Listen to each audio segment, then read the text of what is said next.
Hey everybody, welcome back to the Life Design Podcast. This is Michael Borland, your host, and I will be here today with Maxine Marks as co-host for episode 4 of Mental Health Mondays. And today's topic will be the intricacies and some details on PTSD, what it is, as opposed to what most people think it is a huge part of the conversation. But the reason today is starting off a little bit unique is because while recording, and as you all know, we do not script our episodes. We may have a couple of notes, but that's about it. Otherwise, all of our conversation is from the heart, purely from the heart. That being said, unbeknownst to us during the recording, we were having tremendous technical issues with the microphones, and the EQ while editing was simply not able to compensate. So today's sound quality is not what you're used to. Admittedly, it's not the worst I've ever heard on a podcast, even from a couple of other super popular professionals. But I want to warn you, I want to apologize in advance. If you can suck it up, I promise you the content, the conversation, and the things you'll hear and you'll learn about PTSD is well worth sucking it up for one episode. So I just couldn't bring myself to not put it out, even though the sound quality is not up to my standards. So I hope you'll bear with us and forgive us for this particular episode. But again, I promise the content is worth a little bit of bad audio for one episode. So without any further hesitation, thank you for being here. Thank you for subscribing and just being a partner, being part of our family here. And let's get into this. Welcome back, everybody, to Mental Health Mondays with my co-host here, Maxine Marks, and myself, Michael Borland, Coach Michael. Today, we wanted to talk a little bit about my favorite acronym, PTSD, and really get into kind of some of the basics that will be helpful for the average person to know. So I know in my experience, and many people that I've talked with about it over the years, most people think of PTSD as something that ex-military or maybe ex-police or even firemen deal with. And yet, though that's the most commonly spoken about, it's a small percentage of those that deal with it. So if we were to say, give us a brief, just very layman term description of what PTSD is, how would you, in your expertise or in your realm, talk about it? Well, PTSD, post-traumatic stress disorder, is a diagnosis that is given to individuals who have experienced certain life circumstances. Either they have experienced them or they have a perception of having experienced them. And it is less about what happened to the person and more about how it is recorded in their nervous system. So, for example, there are individuals who can experience really the same trauma, right? The same experience. And for one person, they may be impacted in a negative manner for an extended period of time and impacted in a significant manner. And for another individual who experienced that same accident or that same experience, it really just rolls right off of them. So it's less about the event and more about the individual's perception of that experience. Good point. Good, simple way of sharing it. I find it funny in the research that I was doing to to be able to discuss this intelligently or at some level of intelligence with you, is, and again, I'm relaying a little bit back to, my years of experience in discussing it or even in dealing with it, is if we just listen to the words themselves, it explains it at a deeper level than what most people think about it. Post-traumatic stress disorder, meaning I'm feeling stressed because of a traumatic experience I went through, right? And I know, myself, it could be something as simple as a car accident that I was in. Could be when my father passed away, or my mother, or my sister who was 25 years old when she passed away, and how it happened. And would I be accurate from a just a general term that if I went through an experience that maybe I didn't necessarily consider it traumatic, maybe I went, hey, everybody deals with this, but it's an experience that after that experience causes me stress at some level, that could potentially legitimately fall under PTSD. It could. I think that it's important to, sometimes we use these words and they become integrated into our everyday use, and they're misused. People will say a person who is um, very emotional, oh, they're bipolar, or they'll say, I was traumatized by this, but were they really traumatized by it, or it is an appropriate response to an upsetting situation? That's not trauma, right? If a person says, I'm so upset, I'm traumatized by the passing of my father. When did he pass away? 3 days ago. That's not trauma. That's grief. That's sadness. That might be shock. But to actually say that a person has PTSD, post-traumatic stress disorder, there are very specific criteria and markers that they need to meet in the DSM in order to say that it is an actual diagnosis. And part of that is the length of time since the occurrence. So it would be inappropriate for a person not to experience and feel sadness and grief after the passing of a parent. That's appropriate. That is the body's and that's the body and the brain's way of processing a sad event. That's grief. It's not PTSD. Good point. Okay.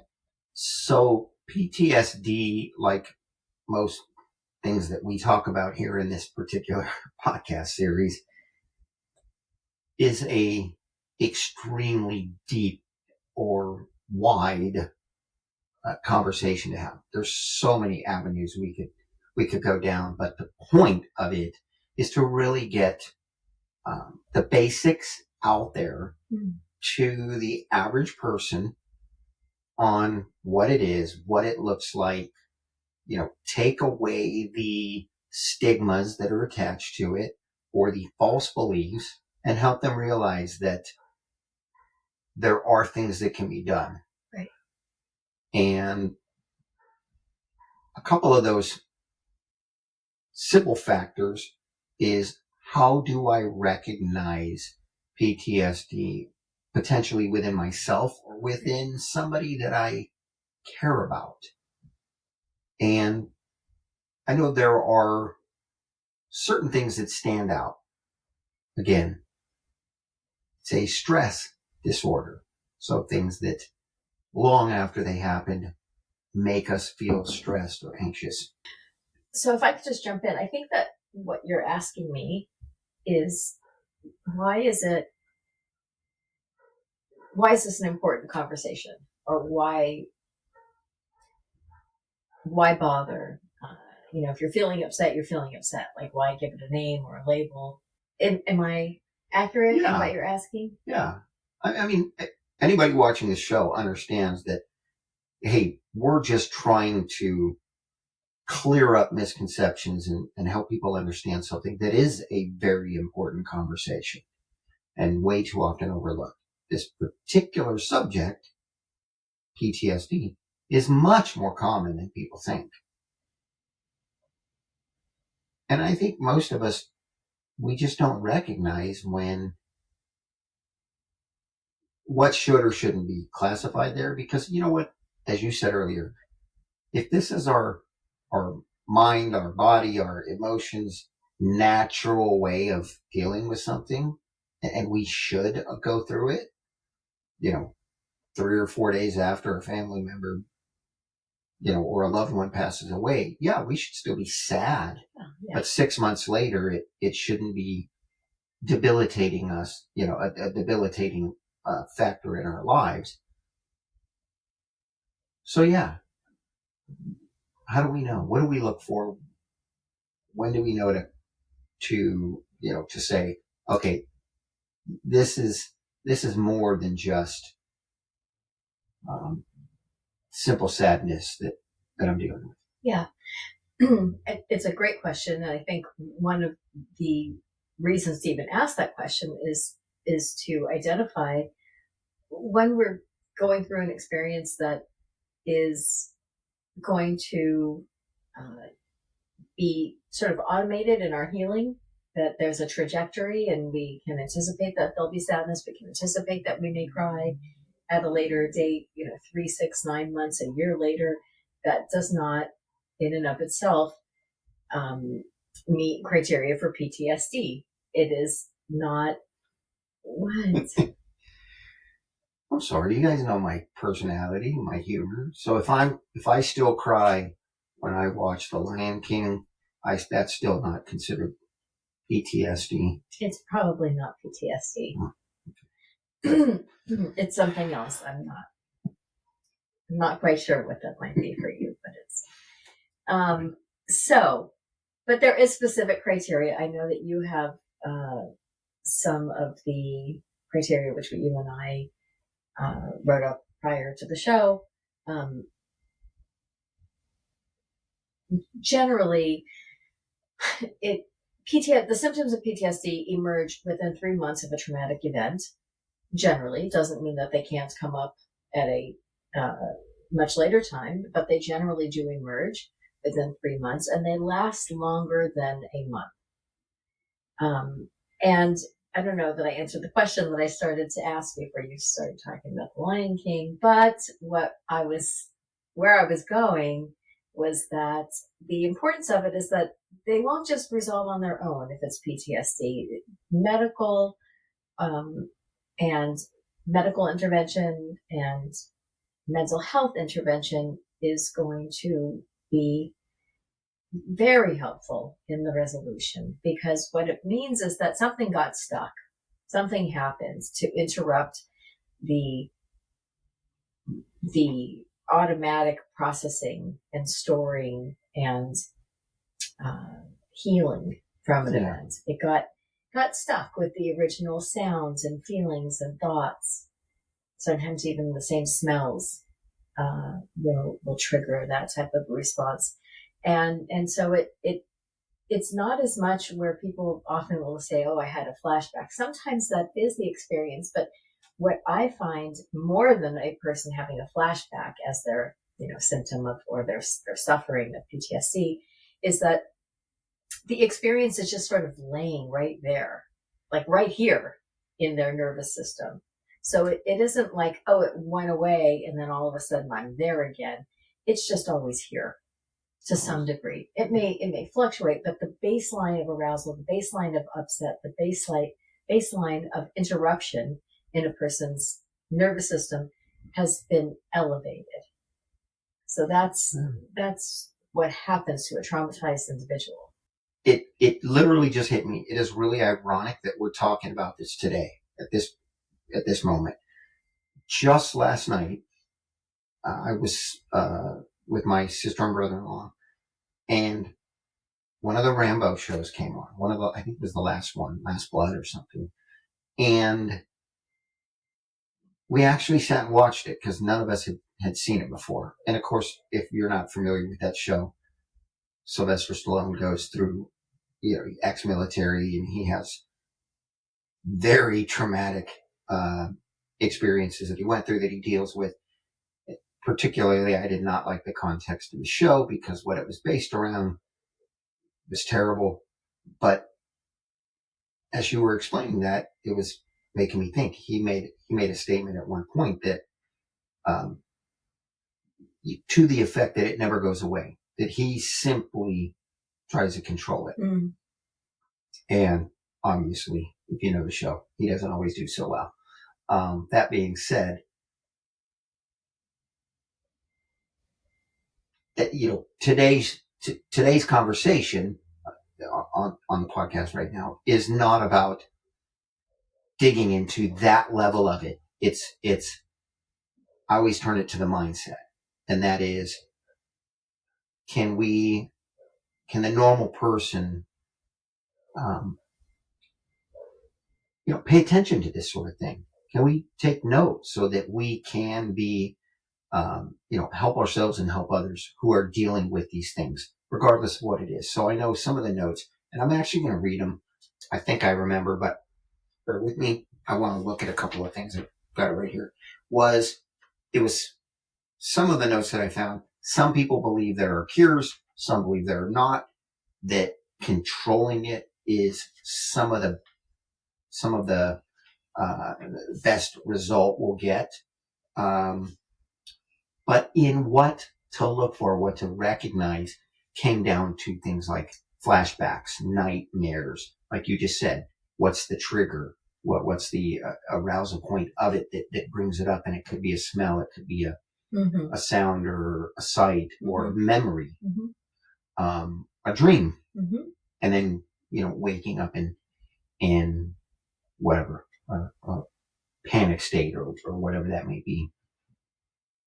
What are some of the things that, let's say it's myself, and the more we're talking about it here, I'm thinking, gee, maybe I never really did have anything that would fall under PTSD, maybe, and I just didn't realize it. But let's say I am experiencing something that every time I think about it, or I see this, or I experience this, it makes me want to avoid that situation, or it really brings on a nervousness or an anxiety or a fear or something. Outside of calling somebody and saying, hey, I want to come in and talk to a therapist about it, what are some simple things that I can do right up front, right on the spot, to recognize or maybe to help control it? Is there anything off the top of your head that you would suggest for people? Well, there are actually tests that individuals can take. There's diagnostic testing. It's called CAST. Let me actually look up what it's called. That will help individuals to determine whether or not they have PTSD. If somebody does have it, I don't know that I would say to them, hey, you can resolve this on your own. I don't just be mindful of this or just do this. I think that there are things that a person might be able to do that can help them to regulate if they are having a like a panic attack. Yeah, there are mindfulness techniques, there are breathing techniques, utilizing cold for anxiety is highly effective. Because what we know happens in the body is that it becomes very hot. And so using cold to counteract that is often very effective.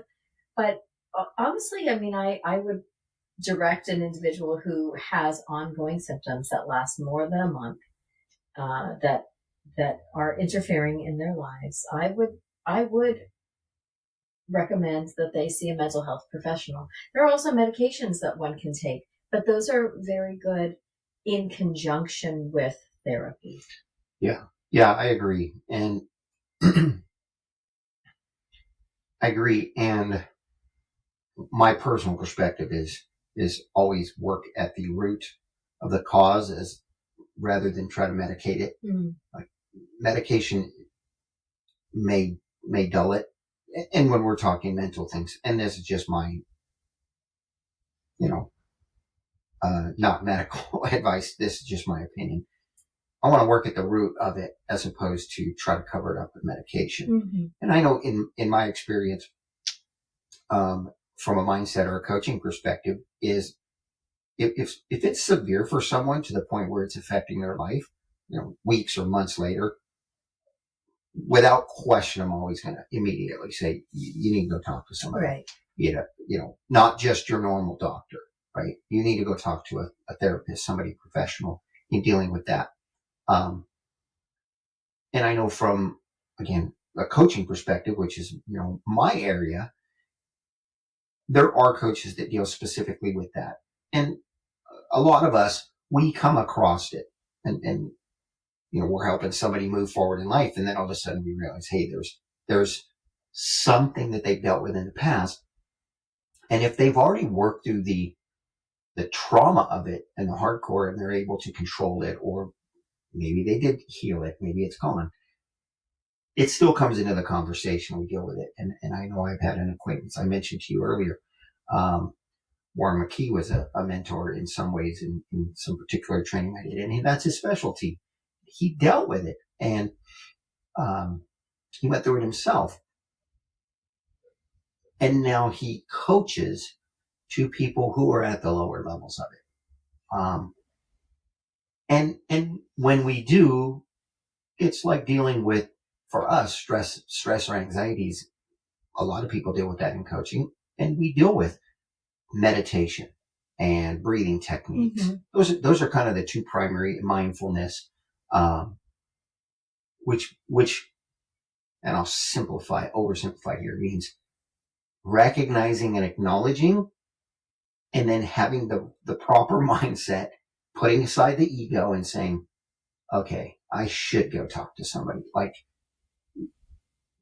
regardless of what anybody else or society may think, regardless of what else I have going on in my life, why would I allow this additional thing to interrupt my day or my life? Like, I'm going to go talk to somebody, and hopefully it's something I can work through quickly, but depends upon how it's affecting you, right? Like how long it might take, or to what extent you may need to work on something that is traumatizing you at that level. So we talk about this all the time. People have this microwave mentality. Well, gee, can I come talk to you for 20 minutes and you'll make me better? Right. Well, I think one of the most beautiful ideas in psychotherapy is that it isn't the therapist that's healing the client. It really is the client heals themselves. And when we really have an understanding of how resilient and how powerful we are, and how and utilizing our own insight, our own understanding to gain what it is that we need to heal and to thrive. It's very empowering. And so it isn't the therapist that heals the client from their PTSD. It's that the therapist knows how to guide the client to get the information that they have. There will be no cure, right? There is no resolution of trauma by me saying to you, oh, Michael, you're good. Like, don't worry. You're not, that car accident happened 6 months ago. It's not happening anymore. So you can feel good now. Like, I think everybody in the therapeutic community would be cringing at hearing a therapist speak that way to the client, because me telling you how to feel is not going to translate into you feeling it. Right. But helping to guide you through the process by asking you a series of questions that you have to go into yourself and work for that answer so that it's yours. And some of those questions may be, firstly, I mean, there's a very specific way of addressing it, and it does require having the retelling of the experience. and helping the person to not just know on a cognitive level, but on a cellular level, that this event is no longer able to impact their lives in this way, that it is in the past. But it goes through, it's very methodical. It's actually a very beautiful process as well. I'm glad you shared that and brought that up. So, I mean, again, I do not deal with that level of what should be done with a therapist. But through my NLP training and some of the stuff that I've done, I know we use like reframing, we use things like that to, as you said, literally get from a cognitive to a cellular level um, to where it's not just in the head, but where the body literally feels the change. Yes. And through part of what you mentioned, it made me remember a point that I really wanted to bring out, and that is that a lot of people fear going to a therapist to deal with something that legitimately is PTSD because they don't want to relive that experience. And it's in its own way, I don't want to call it humorous because it's a very serious situation, but you're already reliving it. That's right. Why it's causing you this. That's right. And correct me if I'm wrong, in your experience, as you said, there's a very specific way of handling this, of walking the client through so that it's going to be uncomfortable. Like that's part of the point, to be able to walk, to maneuver through it and to gain the strength internally to be able to handle it, to control it. And then I'll call it reframe it, or recognize that, it's something from the past.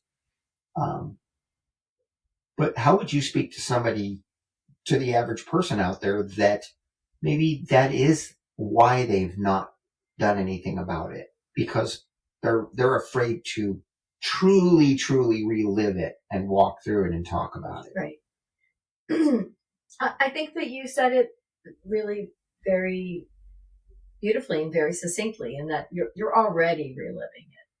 The thing that an individual may be so fearful of is the reliving of it, but they're already in it. They're already experiencing the adverse byproducts of that event. So the retelling of it allows for the reprocessing and the development of a new narrative in association with it. So the types of therapy that we use to help in the resolution of trauma or PTSD is, part of it does require a reframing of, okay, how do you feel about this now? How would you like to feel about this? There's no hypnotherapy. We're not hypnotizing people to believe, oh, this event never really happened. We're not tricking them out of it. It is their own, it happened. But the fears that were associated with the event when it happened are no longer happening. That is in the past. And so allowing a person to integrate that information, that is in the past, allows their nervous system to go down to a lower level of arousal. Deregulate? To re-regulate. Well, the problem is that their level of regulation has been, their baseline is set higher when they're traumatized. But, I use a technique called EMDR, which is eye movement, desensitization, and reprocessing. And that's it's very systematic. And one of the ways that we measure its efficacy is by we take a what's known as a SUDS, which is essentially allowing a person to use rating scales to identify their level of disturbance at the beginning of the session. How real does this feel to you? After we've identified what the target is, and we talk about their body sensations, we talk about their thoughts, their feelings, the picture that best describes that event.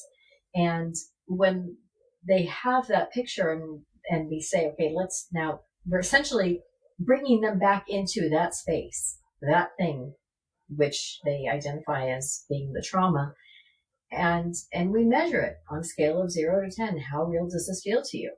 And then through the process of allowing their own brains and bodies to do the healing, through going through that narrative and helping them just by saying, okay, literally, and the words we use are go with that as they're processing it.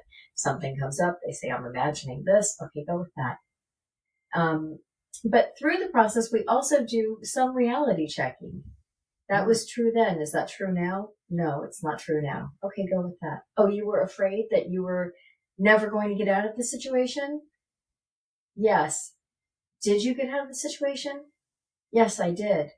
Okay, go with that. And as they do that, as they go with those thoughts and that process, they start to integrate that felt experience into their nervous system. Yeah. Yeah, I love that.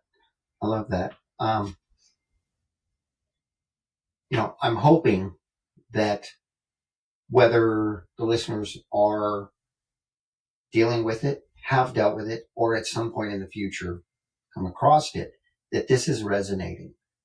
It is with me, for sure. Go with that.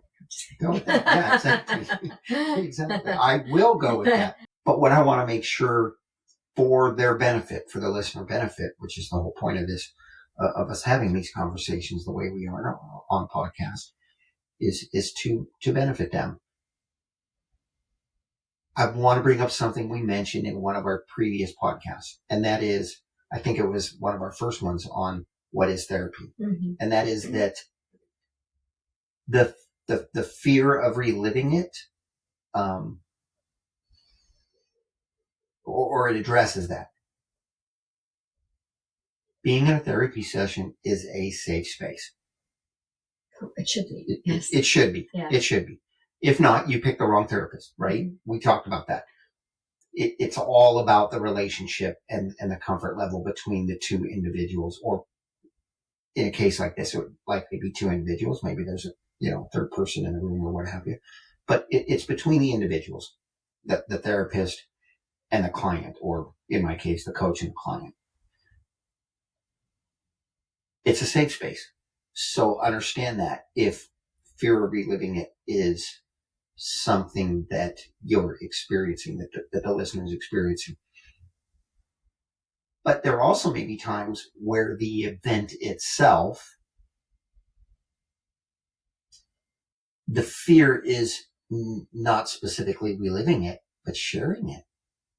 Being vulnerable to say, this happened to me. Some people, the traumatic experience that they continue to deal with, no one in their active life even knows they had the experience. And we don't need to get into specifics, but, it could have been a violent event that occurred in their life. And it could go all the way back to when they were kids, and they could be, in their 40s, 50s, even 60s, what have you. How might you speak to that if there was someone out there that said that they wouldn't be saying it, right? They wouldn't even want to admit it to themselves.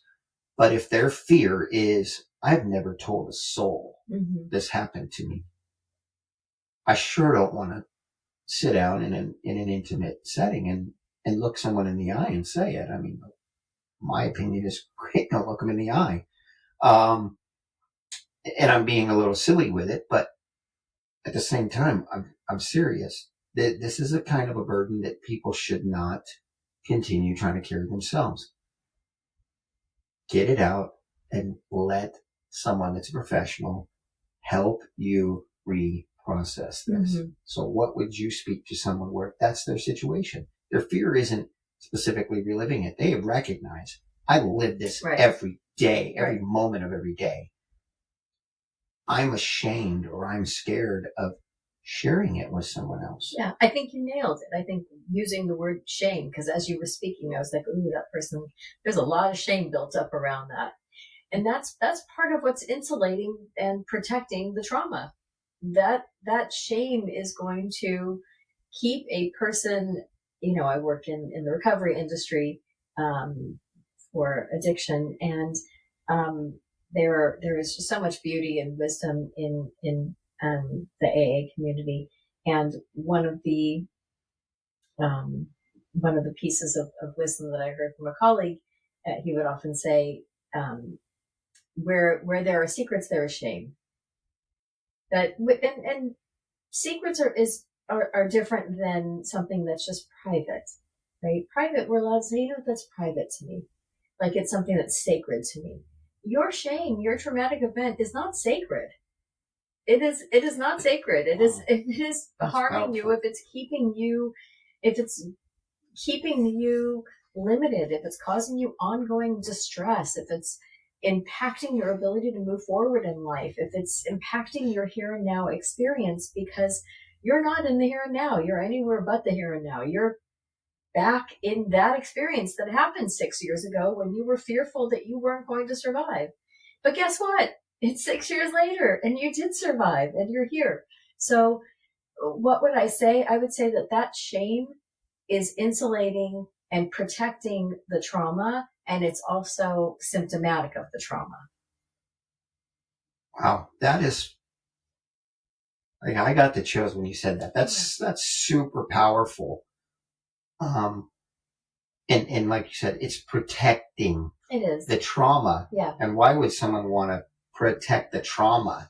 And my mind instantly went to, because it was my fault. And I say that a lot with individuals who suffer from sexual abuse, that they often internalize it, which is so interesting and painfully sad, that individuals who have been victimized by others often internalize it, and they are the holders of the shame, when really it's the sexual predators, it's the sexual abuser who should hold the shame. Yeah. So it's very, I always say the brain is always logical. Sometimes it's basing its conclusion on faulty evidence.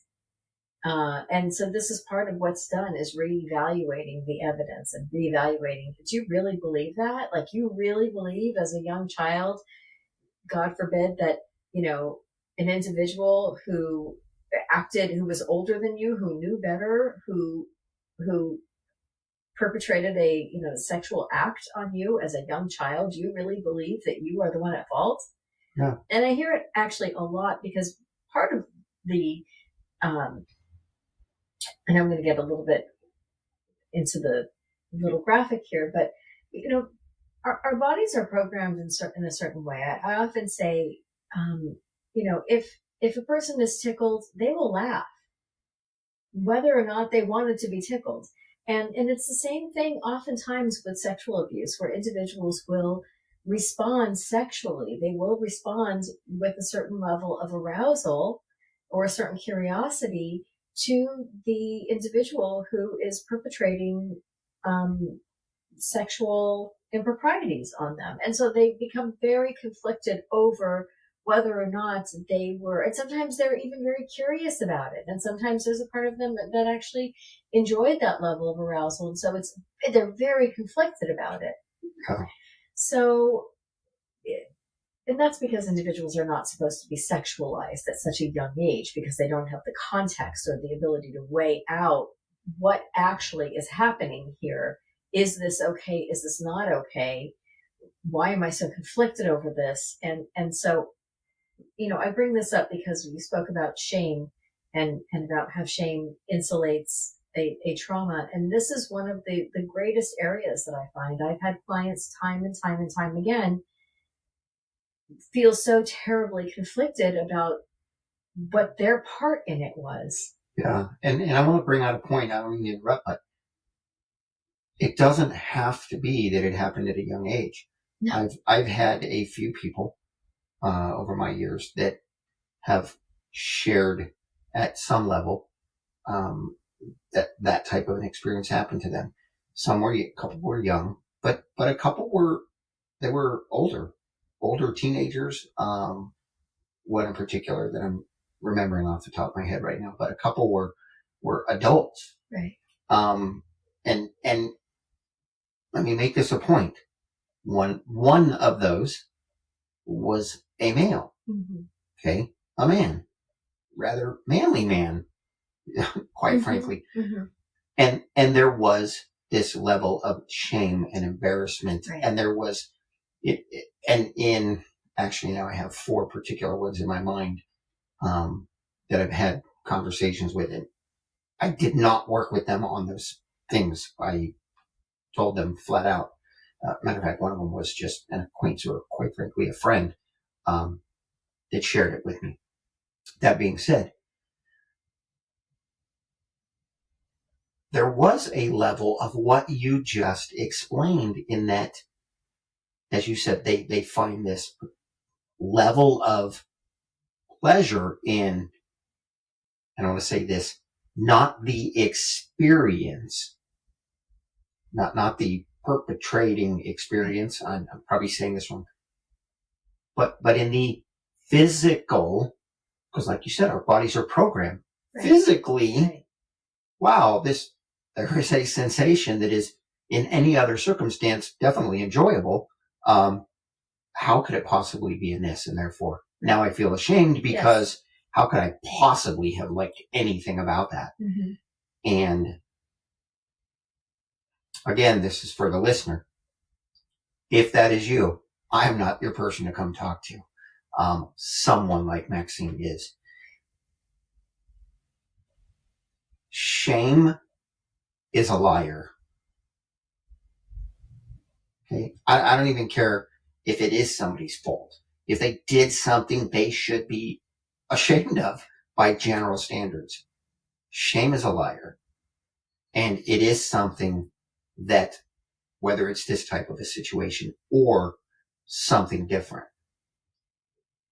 every single person that feels shame about something in their life should reprocess that. They should talk to someone that's a professional and walk back through that to eliminate that from their life. I've not found a single person that ever took the time and invested in themselves to go speak to a professional, to process through something that was shameful to them, that came out of it and said, nope, I still believe that I should be ashamed of that.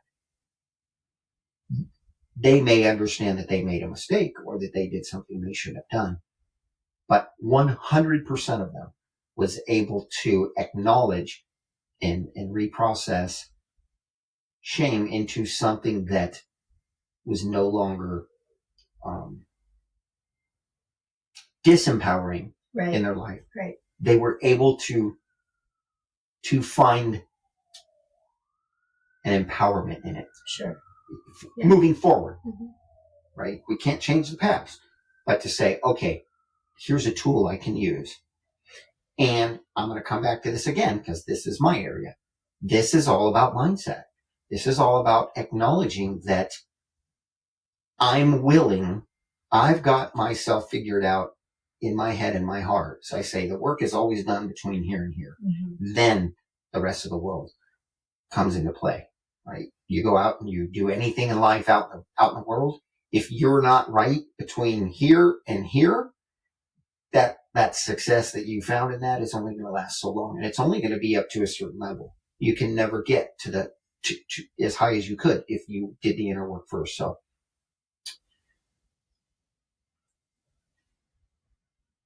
I just think it's important that people recognize that, shame happens. It happens.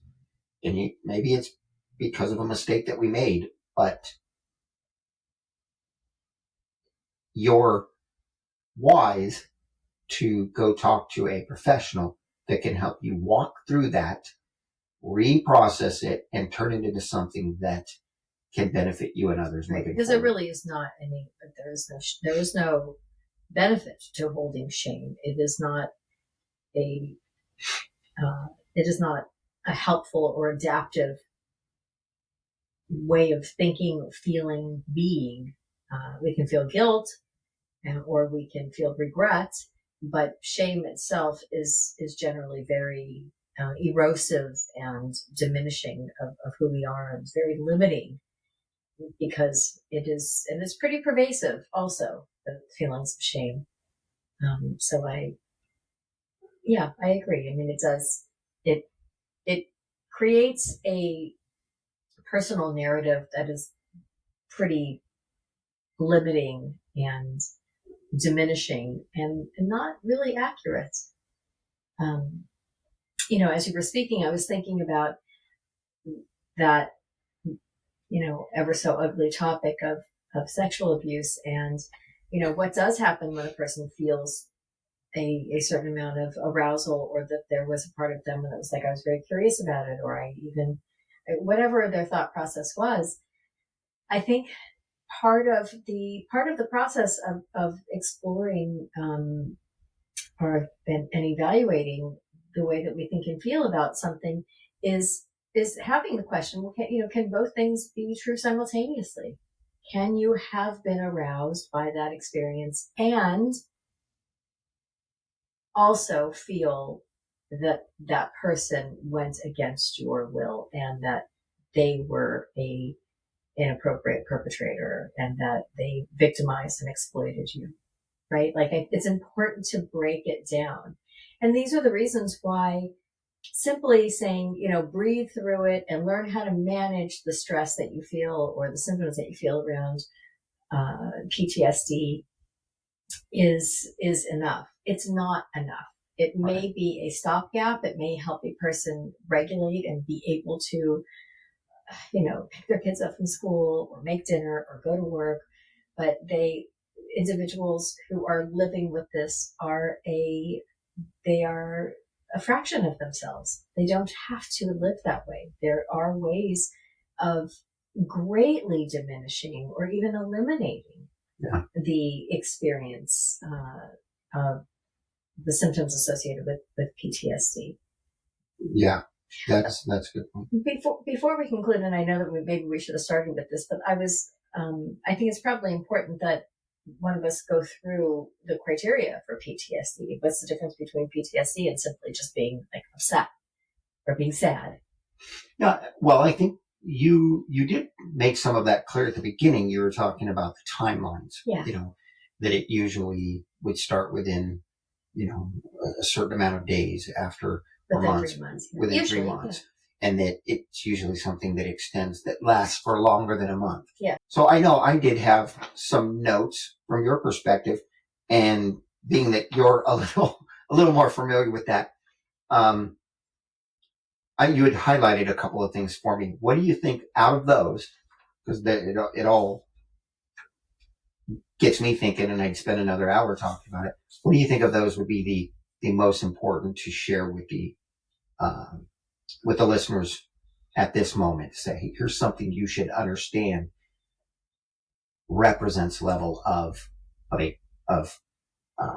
PTSD. Right. I think if we're going to talk about the criteria for it, I mean, I can just read through it pretty quickly, actually.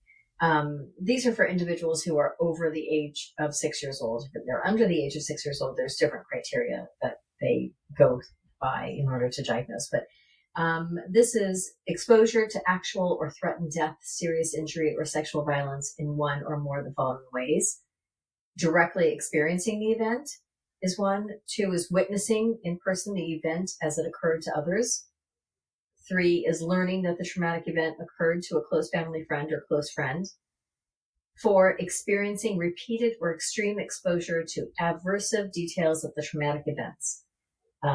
For example, it might be, like a first responder, or being, ongoing exposure, whether through video or picture, to a certain event.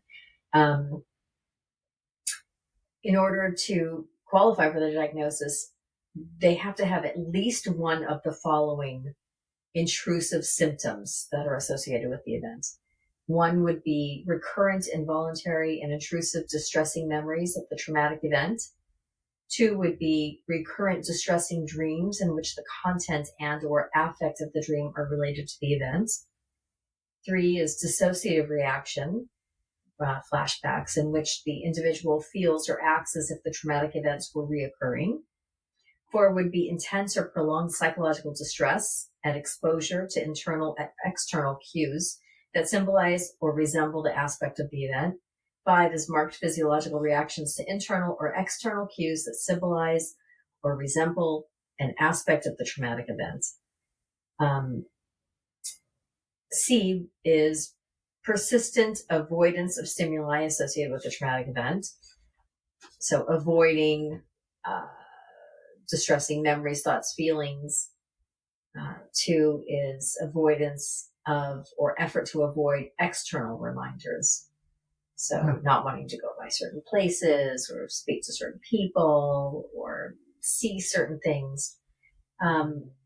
D is negative alterations in cognition and mood associated with the traumatic event. So having difficulty with your memory, persistent and exaggerated negative beliefs or expectations about oneself, persistent distorted cognitions about the cause or consequence of the traumatic event, persistent negative emotional state, fear, horror, anger, guilt, your favorite, shame, markedly diminished interest or participation in significant activities, feelings of detachment or estrangement from others, persistent inability to experience positive emotions.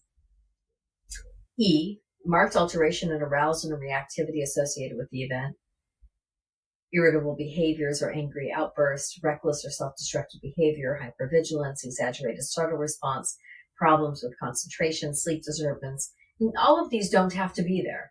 They're just saying that an individual, they fall under these different categories. And I hope that you can actually share this in the show notes as well, so that people can look this up. The duration of the disturbance has to be occurring for longer than 1 month. The disturbance causes clinically significant distress or impairment in social, occupational, or other important areas of function. The disturbance is not attributable to the physiological effects of a substance. I guess it's a lot. Yeah, I know it's a lot. It's a lot, but I think the reason that both of us lean towards, having these notes, wanting to be able to share, in the beginning of the podcast, we talked briefly about what do you recognize? Yeah. And that was a much more in-depth and a much more detailed list of these are the things. So again, what do you recognize? If you're avoiding, as you said, maybe going to a particular place because of an incident that happened there, if you're having these nightmares or these memories, these flashbacks that when they happen are, for lack of a better way of saying it, I'm gonna keep it simple.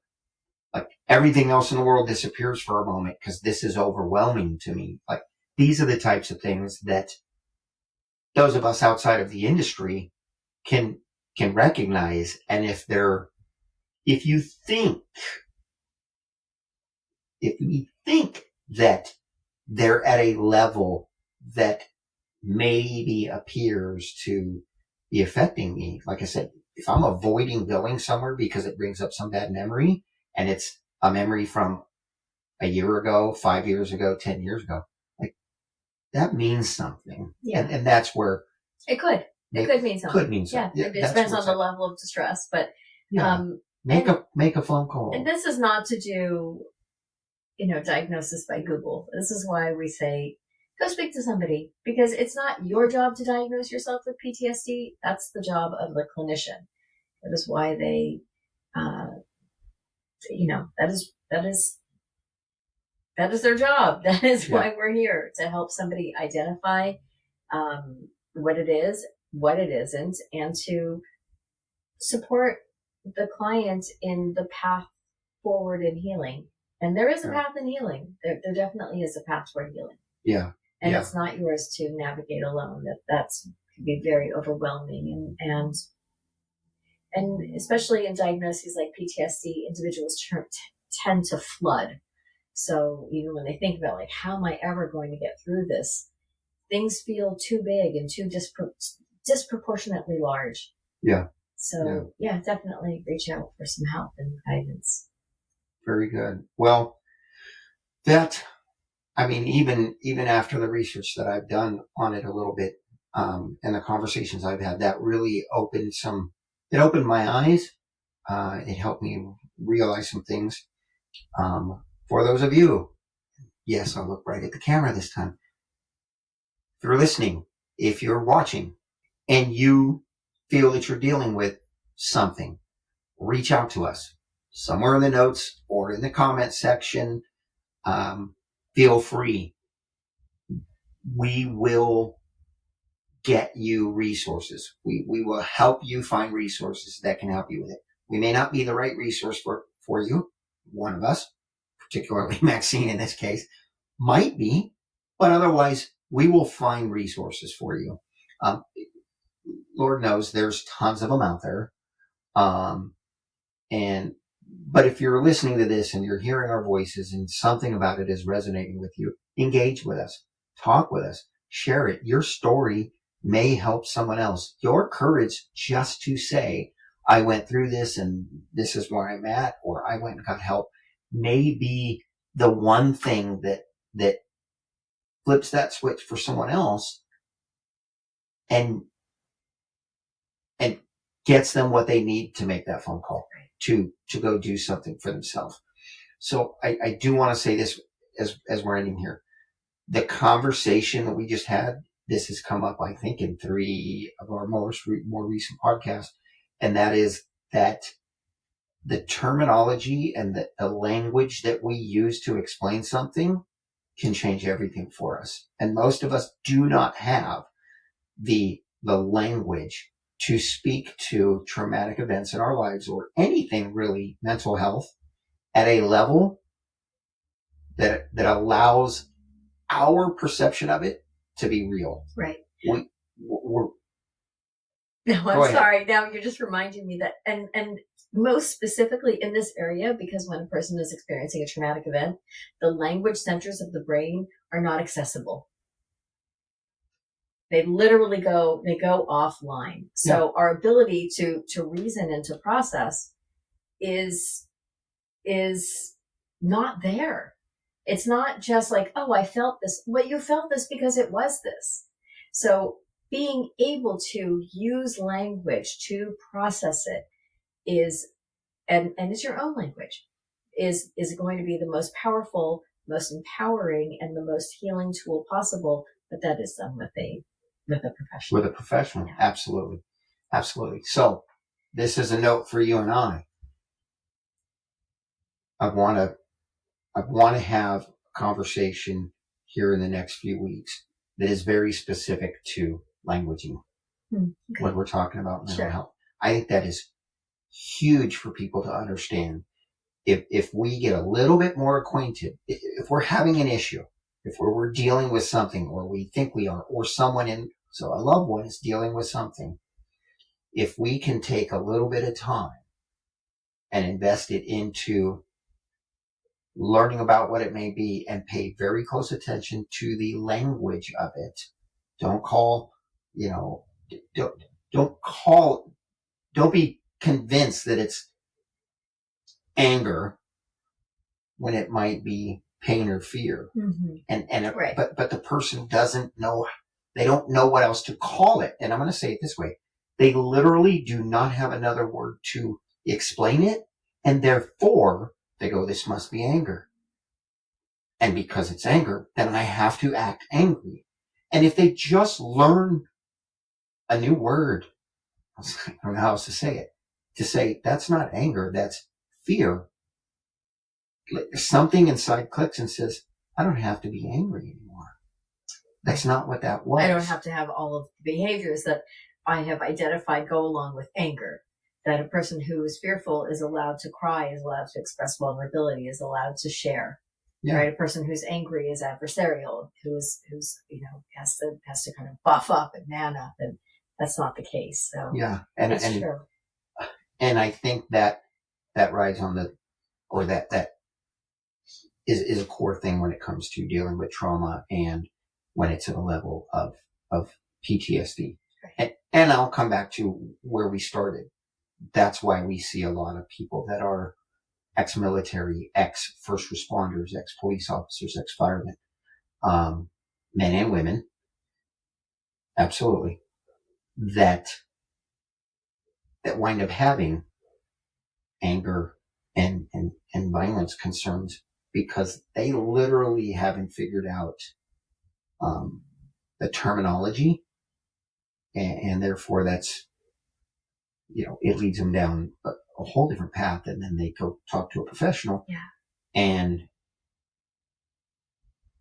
fairly quickly sometimes things change for them. So anyway, I don't want to keep going on for hours like I could. So as always, I appreciate you being a part of this I appreciate you series, and I really, really, really hope that the listeners are getting something out of this. Please, if you're out there, engage with us, reach out to us. We don't care if it's a thank you, if it's um, a follower, or subscription, or a letter, or, hey, help me with this. Hey, I'm looking for a resource. That is the entire reason we do this. So we appreciate you being a part of our ever-growing family here on the podcast, and we look forward to hearing from you and to serving you in whatever ways we can moving forward. Amen. Amen. Thank you, everybody. We'll see you guys soon.